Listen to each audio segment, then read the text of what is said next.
Mini London McCluskieganj प्रकृति की गोद में बसा ड्रीम डेस्टिनेशन आपका कर रहा है इंतजार। आइए अपने यादगार लम्हों को बिताइए ड्रीम डेस्टिनेशन में। राजधानी रांची से महज 50 किलोमीटर दूर आपका अपना ड्रीम डेस्टिनेशन। द्रौपदी मुर्मू ने एक साधारण शिक्षक से लेकर राष्ट्रपति पद तक पहुंचकर केवल महिलाओं के लिए ही नहीं बल्कि सभी के लिए प्रेरणा स्रोत है। द्रौपदी मुर्मू का जीवन बेहद ही संघर्ष भरा रहा। देखिए मुखर संवाद की खास रिपोर्ट। दुनिया के सबसे बड़े लोकतंत्र की प्रथम नागरिक के तौर पर पहली बार एक आदिवासी महिला राष्ट्रपति बैठने जा रही है। देश के सबसे पिछड़े इलाकों में शुमार ओडिशा के मयूरभंज के छोटे से कस्बे रायरंगपुर से ताल्लुक रखने वाली द्रौपदी मुर्मू का रायसीना हिल तक का सफर ये बताने के लिए काफी है कि कैसे उनके संघर्ष ने उन्हें ये मुकाम हासिल करने में मदद की। अभाव में गुजरा बचपन, युवा काल का संघर्ष, व्यक्तिगत जीवन के उतार चढ़ाव, सार्वजनिक जीवन की सादगी और बेदाग छवि, यही है वो व्यक्तित्व जो देश की पहली महिला आदिवासी राष्ट्रपति बनने जा रही है। द्रौपदी मुर्मू का जन्म भारत की आजादी के करीब 11 साल बाद 20 जून 1958 को मयूरभंज जिले के बैदापूसी गांव में हुआ। उनका परिवार संथाल आदिवासी समुदाय से ताल्लुक रखता है और उनके पिता अपनी पंचायत के मुखिया थे। द्रौपदी मुर्मू जब कार्यभार संभालेंगी तो वो इस सर्वोच्च संवैधानिक पद पर पहुंचने वाली ऐसी पहली राष्ट्रपति होंगी जो आजादी के बाद पैदा हुई है। जब द्रौपदी मुर्मू ने भारतीय लोकतंत्र के पहले नागरिक का चुनाव जीता तो देश भर में खुशी का माहौल देखने लायक था।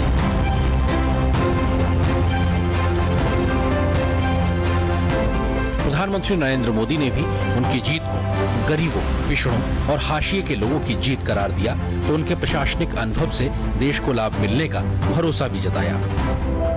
रायसीना हिल तक पहुंचने से पहले द्रौपदी मुर्मू का एक लंबा संघर्ष रहा है और उन्होंने लोगों और समाज से जुड़कर लोगों के बीच एक अलग पहचान बनाई है।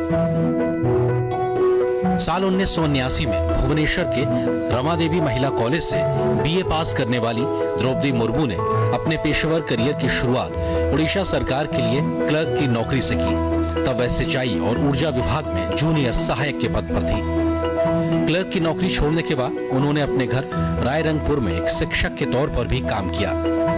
द्रौपदी मुर्मू ने रायरंगपुर में Shri Aurobindo integral education and research centre में शिक्षक के तौर पर करीब 3 साल तक पढ़ाया। एक शिक्षक के तौर पर उनकी मेहनत ने उन्हें इलाके में एक नई पहचान दिलाई। शिक्षक की जिम्मेदारी के बाद द्रौपदी मुर्मू के राजनीतिक सफर की शुरुआत वार्ड काउंसलर के तौर पर साल 1997 में शुरू हुई। वो रायरंगपुर नगर पंचायत के चुनाव में वार्ड पार्षद चुनी गई और नगर पंचायत की उपाध्यक्ष भी बनाई गई। उसके बाद वे राजनीति में लगातार आगे बढ़ती चली गईं और रायरंगपुर विधानसभा सीट से बीजेपी की टिकट पर 2 बार साल 2000 और साल 2004 में विधायक बनी। पहली बार विधायक बनने के बाद वो साल 2000 से 2004 तक नवीन पटनायक के मंत्रिमंडल में स्वतंत्र प्रभार राज्य मंत्री के तौर पर भी उन्होंने काम किया। उन्होंने बतौर मंत्री के तौर पर 2-2 साल तक वाणिज्य और परिवहन विभाग और मत्स्य पालन के अलावा पशु संसाधन विभाग संभाला। द्रौपदी मुर्मू को ओडिशा में सर्वश्रेष्ठ विधायकों को मिलने वाला नीलकंठ पुरस्कार से भी नवाजा गया। एक विधायक के तौर पर उनका आचरण और गंभीरता ने सभी को प्रभावित किया। जब द्रौपदी मुर्मू का राजनीतिक सफर आगे बढ़ने लगा तो उनकी व्यक्तिगत जिंदगी में बड़ा तूफान आया। एक एक कर अपने उन्होंने 2 बेटे खो दिए और उसके बाद अपने पति को भी खो दिया। अपने बेटे और पति के खो देने से वो एक तरीके से टूट गई और आध्यात्म की शरण में चली गई। खुद को बिखरने से रोकने के लिए उन्होंने योग और ध्यान का सहारा लिया। द्रौपदी मुर्मू को साल 2015 में झारखंड का राज्यपाल बनाया गया। मई 2015 में झारखंड की पहली महिला और आदिवासी राज्यपाल के तौर पर उन्होंने नई जिम्मेदारी संभाली। संवैधानिक पद से लेकर सार्वजनिक जीवन में रहते हुए दशकों के सफर में द्रौपदी मुर्मू का जीवन बेदाग रहा है। एक शिक्षिका के रूप में काम करने और सार्वजनिक जीवन में रहकर शिक्षा के महत्व को करीब से समझने के बाद द्रौपदी मुर्मू ने शिक्षा की अलग जगाने का बीड़ा उठाया और एक ट्रस्ट बनाकर शिक्षा के प्रसार पर काम करना शुरू कर दिया। उन्होंने SLS ट्रस्ट के नाम से न सिर्फ स्कूल खोला बल्कि बच्चियों के लिए एक हॉस्टल भी बनाया जिसमें करीब 70 से ज्यादा लड़कियां रहकर पढ़ाई कर रही हैं। आदिवासी इलाके में शिक्षा की अहमियत को बढ़ावा देने के लिए उनके द्वारा शुरू किए गए इस प्रयास का पूरे इलाके में अच्छा असर पड़ा और लड़कियों में शिक्षा के प्रति जागरूकता बढ़ती दिखाई पड़ रही है। जब राष्ट्रपति के चुनाव की प्रक्रिया चल रही थी और द्रौपदी मुर्मू अपने पक्ष में समर्थन जुटाने में लगी हुई थी तो ओडिशा से लेकर झारखंड तक के आदिवासी बहुल्य इलाकों में उनकी जीत के लिए आदिवासी समाज के हजारों लोग उनके लिए प्रार्थना कर रहे थे, जिसकी तस्वीरें भी देश के कोने कोने से सामने आई। देश के राष्ट्रपति के चुनाव का जब मौका आया तो देश भर के कई सांसदों और विधायकों ने पार्टी लाइन से ऊपर उठकर द्रौपदी मुर्मू का समर्थन किया। इसके पीछे सबसे बड़ी वजह भी उनका सरल और शालीन व्यक्तित्व माना जा रहा है। तो एक आदिवासी महिला के रूप में मंत्री से लेकर राज्यपाल तक के उनके अनुभव को भी देश के कोने कोने से स्वीकारता मिलती दिखी।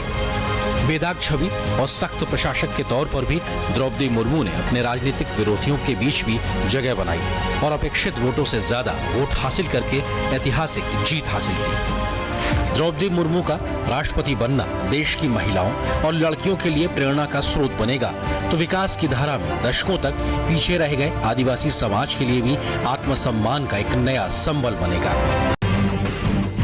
जब टूटती है आस, जब थकती है सांस, जब रूठते हैं अपने, मुंह मोड़ता है जमाना, जब अंगड़ाई लेता है संकल्प, फिर बनती है कहानी, बनते हैं अनमिट निशान। देखिए मेरे साथ संघर्ष की दास्तां।